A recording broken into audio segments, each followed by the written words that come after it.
Audio Jungle.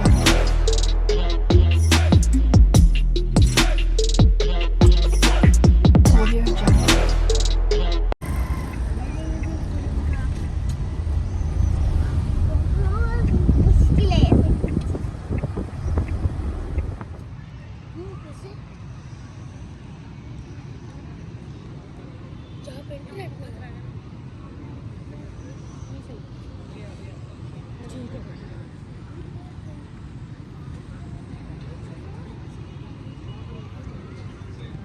اس کے ہاتھ میں ہم سب کی جان ہے. لاکھوں کروڑوں درود و سلام اس ہستی بابرکت کے لیے جن کا نام نامی اسم گرامی محمد اقدس صلی اللہ علیہ وآلہ وسلم. اپنے اس بابرکت محفل کا آغاز تلاوت قرآن پاک سے کرتے ہیں. میں مصعب کو دعوت دیتا ہوں کہ وہ تشریف لائیں مصعب ضیاء اور قرآن پاک کی تلاوت فرمائیں.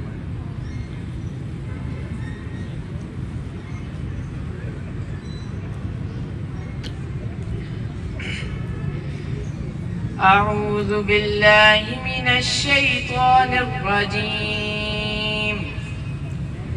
بسم الله الرحمن الرحيم. إن للمتقين مفازا حدائق وأعنابا وكواعب أترابا وكأسا لا يسمعون فيها لغوا ولا كذابا جزاء من ربك عطاء حسابا. رب السماوات والأرض وما بينهما الرحمن لا يملكون منه خطابا. يوم يقوم الروح والملائكة صفا لا يتكلمون إلا من أذن له الرحمن وقال صوابا. ذلك اليوم الحق فمن شاء اتخذ إلى ربه مآبا. إنا أنذرناكم عذابا قريبا يوم ينظر المرء ما قدمت يداه ويقول الكافر يا ليتني كنت ترابا. صدق اللہ العظیم. جزاک اللہ. بغیر کسی توقف کے میں دعوت دوں گا راجہ ضیاء الحق صاحب کو کہ وہ تشریف لائیں اور جم خانہ فیملیز اور فرینڈز کے ساتھ کام کریں. راجہ ضیاء الحق صاحب.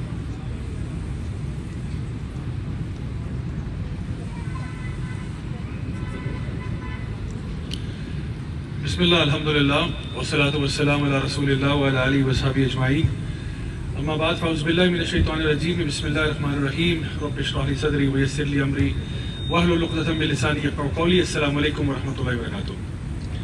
الحمدللہ جی اللہ تعالیٰ کا بہت شکر ہے کہ جس نے آج ہم سب کو یہاں پہ اکٹھا کیا اس بڑی ہی خوبصورت محفل میں. اور چونکہ بہاولپور کا درجہ حرارت میں دیکھ رہا تھا آج کوئی 47-48 ڈگریز پہ پہنچ رہا تھا، لیکن الحمدللہ یہ ایک خوبصورت شام ہے اور اللہ تعالیٰ سے دعا ہے کہ اللہ تعالیٰ ہم سب کا یہاں پہ آنا قبول فرمائے اور جو بھی کہا سنا جائے اس پر عمل کرنے کی بھی توفیق عطا فرمائے.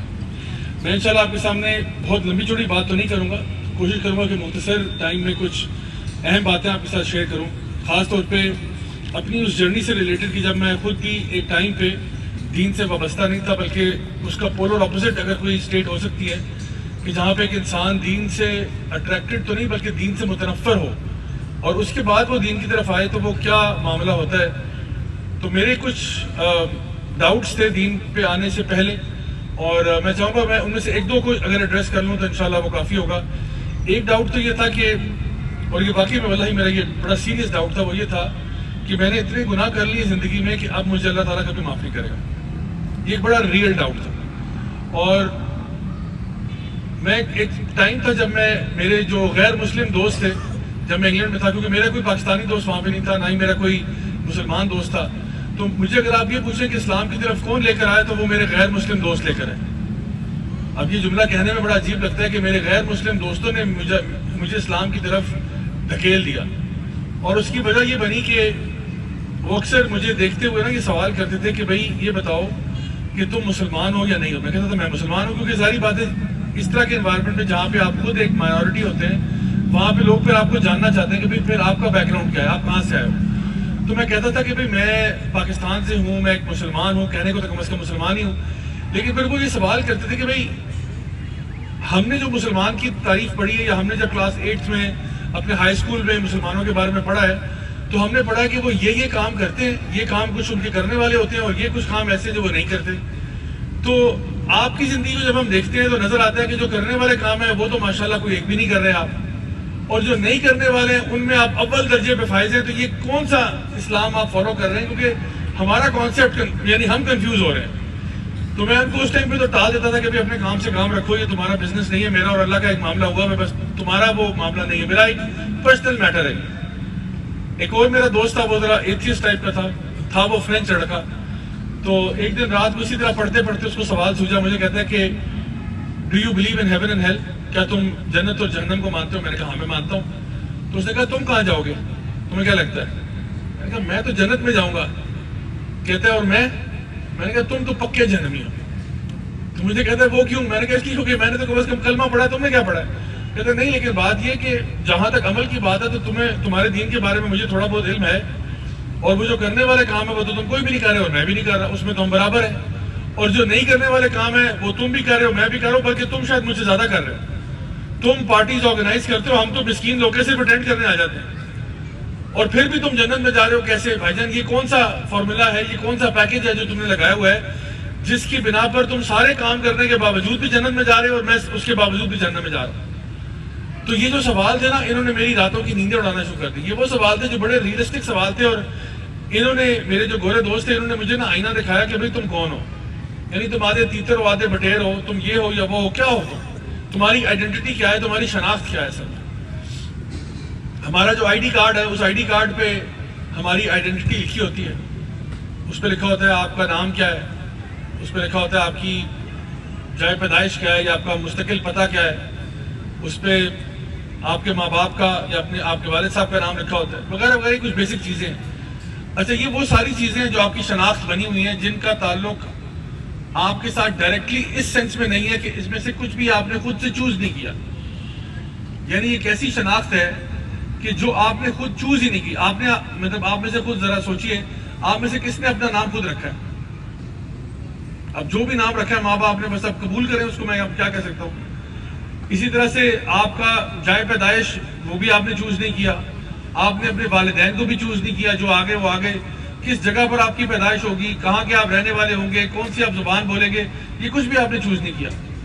حتیٰ کہ ہم اپنا دین بھی چوز نہیں کرتے، ہم جس جگہ پہ پیدا ہوتے ہیں، جس مکتبہ فکر میں، جس نظریے میں، بس اسی کے رہ جاتے ہیں، کبھی سوچتے نہیں، غور نہیں کرتے کہ آخر میرے کرنے والے کام کیا۔ تو میں جس گھر میں پیدا ہوا تھا وہاں پہ اسلام اتنا ہی تھا کہ بس ماں باپ کا احترام کرو، ایک اسکولوں میں نمبر اچھے آنے چاہیے، باقی کبھی کوئی پابندی نہیں تھی، نماز روزہ کوئی کس کے بارے میں کبھی سوال نہیں ہوا۔ بس یہ تھا کہ امی ابو کے ساتھ بدتمیزی نہیں کرنی، ان کے ساتھ ذرا تمیز سے رہا کرو، اور نمبر تمہارے اچھے آنے چاہیے۔ عید کے اوپر ہم عیدیاں وغیرہ خوب لیتے تھے، بڑی عید پر ہم جانور کھاتے تھے، بس یہ ہمارا اسلام سے تعلق تھا۔ اللہ معاف کرے، جمعہ بھی مجھے نہیں پتا کتنی دفعہ میں نے اس ٹائم پہ پڑھا، بہت کم، اور عید کی نماز بھی کبھی موڈ ہوا تو پڑھ لی، ورنہ نہیں۔ رمضان کے روزے بھی کبھی رکھنے کا اتفاق نہیں ہوا، صرف اگر کبھی رکھ بھی لیا ویسے تو وہ اس لیے کسی کزن وغیرہ آئے ہوئے ہیں، کسی نے روزہ رکھ لیا، صبح کے ٹائم بس وہ لالچ تھا کہ امی کے ہاتھ کے پراٹھے چراٹھے کھا لیں گے، اور ذرا ایک ماحول بنا ہوا ہے شغل میلے کا، تو شغل میلے میں روزہ رکھ لیتے ہیں، دیکھتے ہیں کیا ہوتا ہے، بس یہ کیفیت تھی۔ تو جب میں انگلینڈ چلا گیا اور وہاں جا کے میں نے نان مسلم سے ملا، تو میں کم از کم ایک راستے پہ چل پڑا کہ آخر میں ہوں کون، اور میں نے کچھ وقت لگایا مختلف ادیان کو پڑھنے میں، مختلف ازم کو پڑھنے میں، مختلف نظریات کو پڑھنے میں، حتیٰ کہ میں تقریباً 6-8 مہینے کے اندر گھوم پھر کے اسلام پر آ گیا، اور میں نے اسلام کو سب سے آخر میں رکھا ہوا تھا کہ میں اس کو سب سے اینڈ میں ڈیل کروں گا۔ پہلے میں، کیونکہ مجھے کیا پتا کہ میں مسلمان ہونا بھی صحیح ہے یا نہیں ہے، تو تو میں اللہ تعالیٰ سے دعا کرتا تھا، اور وہ دعا یہ تھی کہ اے اللہ اگر تو ہے تو مجھے ہدایت دے دے، اور جہاں پہ بھی ہدایت ہوگی، مجھے کسی بھی مذہب میں کسی بھی فیتھ میں وہ ہدایت مل گئی تو میں اس کو قبول کر لوں گا. میں اگر حق بات میرے سامنے آ جائے گی تو میں اپنے اندر کم از کم اتنی جرت پیدا کروں گا کہ میں اس حق کو تسلیم کر لوں. تو تقریباً 6 سے 8 مہینے کی محنت کے بعد میں اس نتیجے پر بہرحال پہنچ گیا کہ اللہ ایک ہے اور وحدہ لا شریک ہے، نبی کریم صلی اللہ علیہ وسلم اللہ کے آخری رسول ہیں، اور قرآن مجید اللہ کا کلام ہے. یہ 3 چیزیں مجھے کلیئر ہو گئی. لیکن اب مسئلہ یہ تھا کہ اللہ کو تو مان گیا تھا، اللہ کی ماننے میں مسئلہ ہو رہا تھا. اللہ کو تو مان گیا، لیکن اب مسئلہ یہ تھا کہ راجہ صاحب اگر آپ نے اللہ کی بھی ماننا شروع کر دی تو یہ جو شغل میلے میں آپ انوالوڈ ہیں یہ سب کچھ چھوڑنا پڑ جائے گا آپ کو. اور اس کا بہت بڑا ڈر تھا، اور یہی میرا ڈاؤٹ تھا کہ اگر میں اسلام کی طرف آیا تو لائف تو بڑی بورنگ ہو جائے گی، لائف تو بڑی عجیب سی ہو جائے گی. لیکن میں آپ کو بتاؤں کہ nothing could be further from the truth.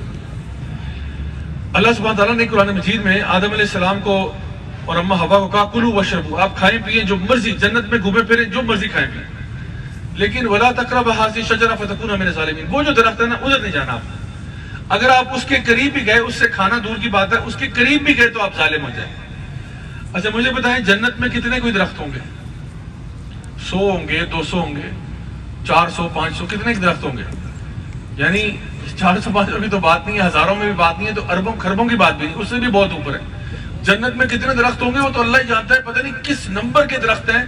اللہ سبحانہ تعالیٰ نے آدم علیہ السلام سے اور اماں حوا سے کہا کلوا واشربوا، جہاں مرضی سے کھاؤ پیو، جس مرضی درخت پہ چلے جاؤ. اور جنت کے درخت ایسے ایسے ہوتے ہیں جہاں سے آپ کو اپنا خوراک بھی مل جاتی ہے، اپنا لباس بھی مل جاتا ہے. اور ایک درخت اور ایک شاخ سے دوسری شاخ کے بیچ میں ہزاروں سال کا سفر ہے کہ تیز گھوڑے پہ بھی بندہ جا رہا ہو تو ایک شاخ سے دوسری شاخ سے سفر ختم نہیں ہوتا. اتنے بڑے بڑے درخت ہیں جنت میں. تو اللہ سبحانہ تعالیٰ نے کہا یہ جو اربوں خربوں درخت ہیں ان میں سے جتنے مرضی سے جاؤ کھاؤ پیو، ولا تقربوا هذه الشجرة فتكونا من الظالمين. بس اس ایک درخت کے پاس نہیں جانا، اگر آپ پاس گئے تو آپ ظالم ہو جاؤ. اب شیطان انسان کا دشمن ہے، عدو مبین ہے، واضح دشمن ہے. اس نے آدم علیہ السلام کو کہا کہ آدم دیکھو مسئلہ یہ ہے کہ تم چاہو تو اس درخت سے بھی کھا سکتے ہو. اور شیطان ہمیشہ یہ کرتا ہے کہ اتنی ساری چیزوں میں جو چیز حرام ہوتی ہے نا اس کی طرف ہماری اٹینشن کر دیتا ہے کہ ادھر دیکھو یہ درخت ہے. اور اس نے کہا دیکھو یہاں سے کھانے پینے میں مسئلہ تو کوئی نہیں ہے، صرف بات اتنی ہے کہ تم ہمیشہ کے لیے جی اٹھو گے یا تم فرشتوں جیسے بن جاؤ گے، بس یہی مسئلہ ہے، اور تو کوئی مسئلہ نہیں ہے. تو کھاؤ یار، یہ بھی کر کے دیکھ لو، انجوائے کر لو.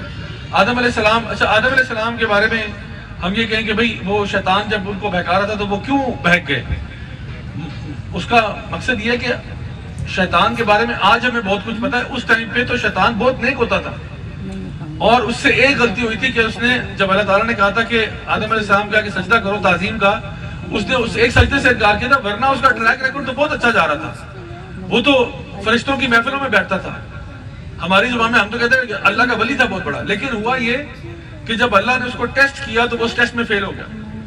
جب اللہ نے اس کو ٹیسٹ کیا کہ بھئی اللہ حکم دے رہے ہیں کہ آدم کیا کہ سجدہ کرو، ویلکم کرو، اس نے کہا کہ انا خیر منہ خلقتنی من نار وخلقتہ من طین، میں کیوں سجدہ کروں جب میں اس سے بہتر ہوں. حکم دینے والا کون ہے؟ اللہ ہے. نافرمانی کون کر رہا ہے؟ ابلیس کر رہا ہے. اور اس نے کہا میں اس سے بہتر ہوں، خلقتنی من نار وخلقتہ من طین، مجھے تو آگ سے بنایا، اس کو مٹی سے بنایا، میں کیوں سجدہ کروں اس کے آگے. تو پہلا جو ریسس تھا نا کائنات میں وہ شیطان تھا، ابلیس تھا، کہ وہ اپنی کنسٹرکشن مٹیریل کی بیس کے اوپر کہہ رہا ہے کہ میں اس سے بہتر ہوں، حالانکہ اللہ بہتر جانتا ہے کون بہتر ہے اور کون بدتر ہے. تو یہی آدم علیہ السلام کو بھی پتا تھا کہ بس ایک سجدے سے انکار کیا، ورنہ تو ٹریک ریکارڈ بہت اچھا ہے. اب یہ اور اوپر سے شیطان نے آدم علیہ السلام کے آگے اللہ کی قسمیں کھائیں کہ خدا کی قسم کچھ نہیں ہوگا. آدم کیا ہو گیا یار، آدم کیا ہو گیا، میں تم مجھے جانتے نہیں ہو، خدا کی قسم واللہ کچھ بھی نہیں ہوگا، تم کھا لو یار ہمیشہ زندہ رہو گے، کیا ہو گیا تمہیں. آدم علیہ السلام نے کہا اچھا چلو اگر ایسے ہی تو کر لیتے. وہ قریب گئے، اللہ تعالیٰ نے کہا اب آدم تم سے بھی غلطی ہو گئی. آدم اور ابلیس کا مین فرق یہ ہے کہ آدم علیہ السلام نے توبہ کر لی تھی اپنی غلطی سے، ابلیس نے توبہ نہیں کی تھی. آدم علیہ السلام سے جیسی غلطی ہوئی فوراً احساس ہوا، آپ نے کہا ربنا ظلمنا انفسنا وَإِن لَمْ تَغْفِرْ لَنَا وَتَرْحَمْنَا لَنَكُونَنَّ مِنَ الْخَاسِرِينَ کہ یا اللہ میں نے اپنے ساتھ یقیناً ظلم کر دیا، اور اگر تو نے ہمیں معاف نہ کیا اور ہم پہ رحم نہ کیا تو ہم تو یقیناً خسارے والوں میں سے ہو جائیں گے. اب یہاں پر ایک بات دیکھیے کہ اللہ سبحانہ تعالیٰ نے جب یہ کھانا کلو واشربو، جاؤ کھاؤ پیو جس مرضی سے تم جاؤ، تو اب دنیا کا اصول سمجھ لیں کہ اللہ سبحانہ تعالیٰ نے دنیا کے اندر سب کچھ حلال ہے. دنیا میں سب کچھ حلال ہے سوائے اس کے جو اللہ نے حرام کر دیا. دنیا میں آپ برگر کھا سکتے ہیں جی، پیزا کھا سکتے ہیں، پاستا کھا سکتے ہیں، بریانی کھا سکتے ہیں، پلاؤ کھا سکتے ہیں، اتنا کچھ کھا سکتے ہیں آپ، آئس کریم کھا سکتے ہیں، چاکلیٹ کھا سکتے ہیں، یعنی کھانے کی اشیاء میں اتنی ساری چیزیں آپ کھا سکتے ہیں. حرام کیا کیا؟ خنزیر نہیں کھانا، سور کا گوشت نہیں کھانا. نمبر 2، جس پہ غیر اللہ کا نام لیے وہ نہیں کھانا. مردار جانور نہیں کھانا، کوئی بکرا جو ہے وہ حادثے پہ مر جائے وہ نہیں کھا سکتے، یا اپنی طبی موت مر جائے، خود ہی بیچارہ بیماری سے مر گیا، وہ نہیں کھا سکتے آپ. اگر لاہور جانے کا اتفاق ہو رہا ہے تو برائے مہربانی گدھا نہیں کھا سکتے آپ. بس یہ گنتی کے کچھ آئٹم ہے جو حرام ہے، باقی تو سب کلو مشربو جو مرضی کھاؤ، تیتر کھاؤ، بٹیر کھاؤ، مرغابی کھاؤ، جو ہرن کھاؤ، سبحان اللہ، سب چیزیں آپ کے لیے کھول دی. اونٹ کا گوشت کھاؤ، گائے کھاؤ، بکری کھاؤ، آپ کی مرضی ہے بھائی، اتنا کچھ ہے. اور ہر طرح کی ڈشز ہیں، چائنیز کھانا، اٹالین کھانا، فلانا، اتنی ساری ورائٹی ہے، سب کھاؤ پیو عیش کرو. تو دنیا میں تو سب کچھ حلال ہے سوائے کچھ چیزوں کے جو حرام کی ہوئی.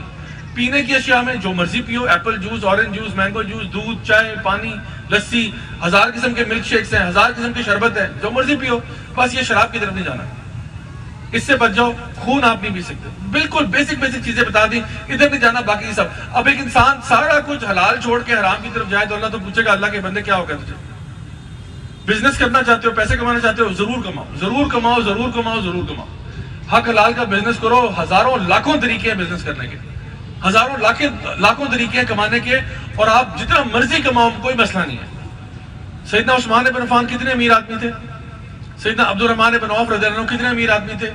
سیدنا عبد الرحمن بن عوف کے بارے میں کیلکولیٹ کیا جاتا ہے، آج اگر وہ حیات ہوتے تو ملٹی ٹریلینئر ہوتے ڈالرز میں. یعنی جتنے بھی یہ آپ کو اس وقت نظر آ رہے ہیں نا، یہ جیف بیزوس اور ایلون مسک اور مارک زکربرگ اور بل گیٹس وغیرہ، یہ سب تقریباً 280 to 300 بلین ڈالرز کی نیٹ ورتھ ہے ان کی. 280 to 300 بلین ڈالر، تو لیٹ سے راؤنڈ آف کر کے 300 بلین ڈالرز. حال ہی میں مکیش امبانی کا سنا ہوگا آپ نے، بیٹے کی شادی ہوئی، بڑا دھوم دھڑکا جی، وہ مارک زکربرگ بھی اڑ کے آ گیا، بل گیٹس بھی آ گیا، سارے پہنچ گئے جی، تینوں خانوں کو بھی نچا دیا انہوں نے. اچھا، یہ جو سارا معاملہ ہوا تھا، مکیش امبانی کی نیٹ ورتھ ہے 120 بلین ڈالرز. 120 بلین تقریباً مارک زکربرگ سے آدھی سے بھی تھوڑی کم ہے. تو یہ وہ لوگ ہیں جو آپ کو نظر آتا ہے جی بڑے پیسے والے لوگ ہیں. عبد الرحمن بن عوف رضی اللہ عنہ اگر زندہ ہوتے ملٹی ٹریلینئر ہوتے. بل گیٹس کو وہ اپنا خادم رکھتے، چپڑاسی کے، تو پکڑ 300 بلین، تو سائڈ پہ آ جا، تو نے کل سے جو ہے نا خانسامے کی ڈیوٹی دینی ہے. ایلون مسک تو بھی 300 بلین پکڑ، تو کل سے جھاڑو لگائے گا یہاں پہ، یہ لے پکڑ 300 بلین. یعنی اتنے وہ پاورفل ہوتے. لیکن تو ہمیں اسلام تو نہیں روکتا پیسہ کمانے سے. کماؤ، خود بھی کماؤ، دوسروں کو بھی کھلاؤ، دوسروں کے لیے فائدہ کی بات کرو. سیدنا عثمان بن عفان سارا صدقہ جاریہ ان کے اکاؤنٹ میں جا رہا ہے مسجد نبوی کا.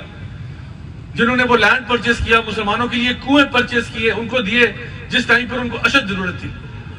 تو کمانے میں تو کوئی مسئلہ نہیں، اللہ نے نہیں روکا. کلو واشربو، کھاؤ پیو عیش کرو، کوئی مسئلہ نہیں. رشتہ کرنا چاہتے ہیں کسی کے ساتھ، پیار محبت کرنا چاہتے ہیں، ضرور کریں آپ، بسم اللہ، لیکن نکاح کر لیں. اللہ تعالیٰ نے، ہمارا دین یہ نہیں ہے جو کہتا ہے کہ جی آپ نکاح نہیں کر سکتے، ساری عمر جو ہے آپ کوارے رہیں اور اللہ اللہ کرتے رہیں، مسجد میں چلے جائیں. یہ ہمارا دین نہیں کہتا. کچھ مذاہب میں یہ چیز زیادہ مسنون ہے. کچھ مذاہب میں شادی نہ کرنا افضل ہے، کہ وہ جی اتنا نیک بندہ اس نے شادی نہیں کی. ہمارے دین میں نبی نے ڈانٹا ہے ان صحابہ کو جنہوں نے کہا تھا کہ ہم تو شادی نہیں کریں گے ساری عمر، ہم تو آپ کو دیکھتے ہیں تو آپ کے تو اگلے پچھلے معاف ہیں، ہم ساری زندگی روزے رکھنا چاہتے ہیں، ہم ساری رات قیام اللیل کرنا چاہتے ہیں، ہم کبھی شادی نہیں کریں گے. آپ نے فرمایا علیکم بسنتی ومن رغب عن سنتی فلیس منی، تمہارے اوپر لازم ہے تو میری سنت پر چلو، اور جو میری سنت پہ نہیں ہے وہ مجھ میں سے نہیں ہے. اور آپ نے ان کو یہی کہا تھا کہ میں نے نکاح بھی کر رکھا ہے، میں رات کو سوتا بھی ہوں، میں رات کو عبادت بھی کرتا ہوں، میں روزے رکھتا بھی ہوں اور نہیں بھی رکھتا. یعنی پیر کا روزہ رکھتا ہوں، جمعرات کا رکھتا ہوں، اس کے علاوہ نہیں رکھتا. بیچ میں مہینے کے 3 رکھ لیتا ہوں، باقی تو میں نہیں رکھتا. تو یہ کون سا اسلام تم فالو کرو کہ ساری عمر روزے رکھ؟ یعنی آپ نے فرمایا صحابہ کو یہاں تک کہا تمہارے جسم کا بھی تمہارے پہ حق ہے، تمہارے بچوں کا، تمہاری بیوی کا بھی تمہارے پہ حق ہے، وہ حق ادا کرو. یہ نہیں کہ مسجد میں جا کے بس اللہ اللہ ہی کرنی ہے تم نے. تمہارا بڑا بیلنس دین ہے. تو ہمارا دین تو انکریج کرتا ہے کہ نکاح کرنا تمہارا آدھا دین ہے. نکاح کی تو یہ ترغیب دی گئی. یہ کہا گیا کہ نکاح جو ہے، نوجوانوں کو کہا کہ پہلی فرصت میں جس کو موقع ملتا ہے وہ نکاح کرے. اور یہاں تک بھی کہہ دیا کہ جب تم اپنی بیوی کے ساتھ ٹائم سپینڈ کرتے ہو تو اللہ تعالیٰ تمہیں اس کا ثواب عطا فرماتے ہیں. اب صحابہ سوچ رہے ہیں یا رسول اللہ ہمیں ثواب مل رہا ہے اس چیز کا جو ہم انجوائے کر رہے ہیں، کیونکہ عام طور پہ ثواب کس کا ملتا ہے؟ نماز کا، روزے کا، قرآن پڑھنے کا، تلاوت کرنے کا، کسی یتیم کے سر پہ ہاتھ رکھنے کا، صدقہ خیرات کرنے، ان کا ثواب ملتا ہے. تو کہا جا رہا ہے بیوی کے ساتھ تم ٹائم سپینڈ کر رہے ہو، اس کا بھی اجر مل رہا ہے. تو ہمارا دین بالعموم بے شمار چیزیں ہمارے لیے حلال ہیں، کچھ آئٹم حرام کر دیے، یہ تم نے نہیں کرنا.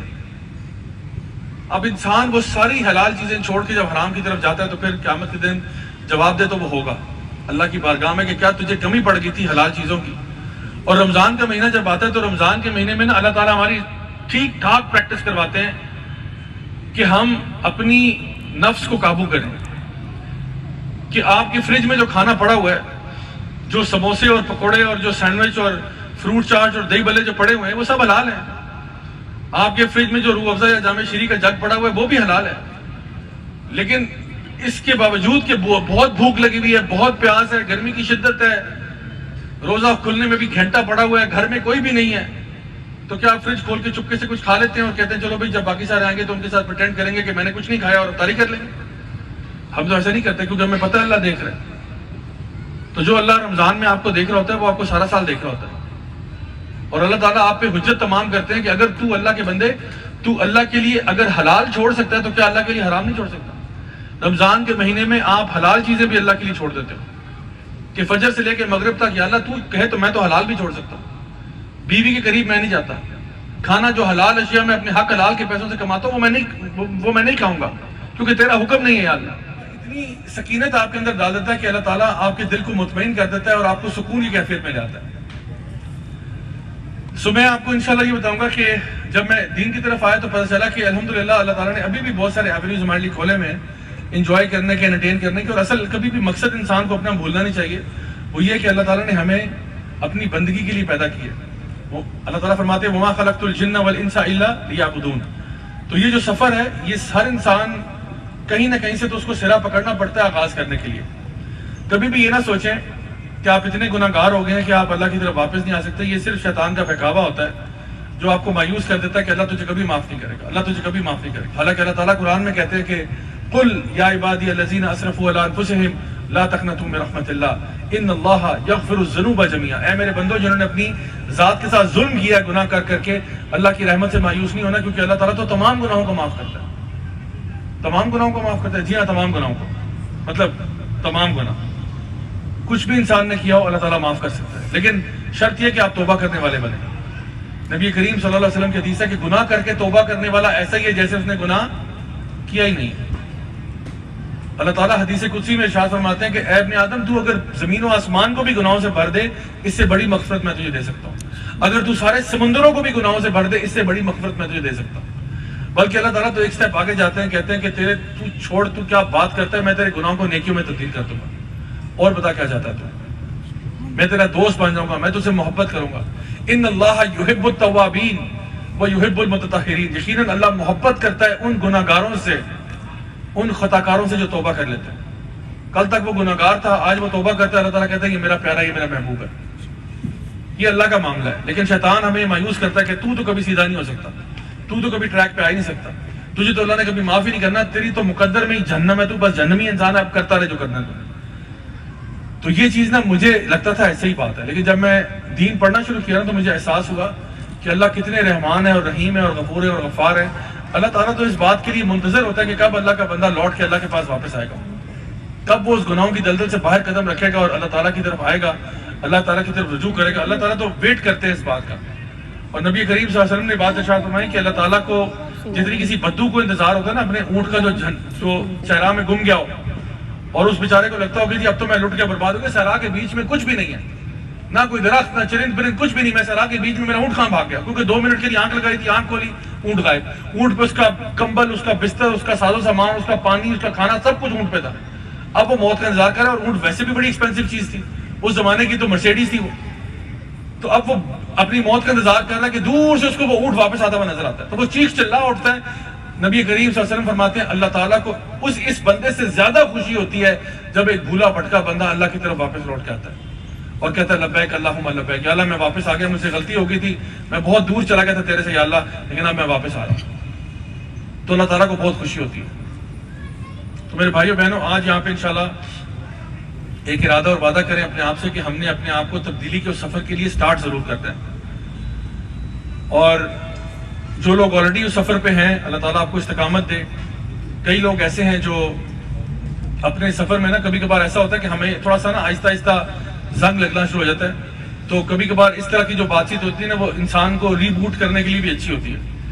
کبھی کبھار نا انسان کو اللہ تعالیٰ فرماتے ہیں فذکر ان نفعت الذکریٰ، remind because the reminder benefits, لوگوں کی یاد دہانی کرتے رہو، اس سے فائدہ ہوتا ہے. علی وصحبہ اجمعین برحمتک یا ارحم الراحمین. جزاکم اللہ خیرا.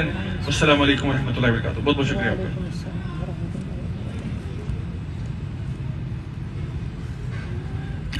Thank you very much. Raja Zia sahab سے میں بھی گفتگو تھی.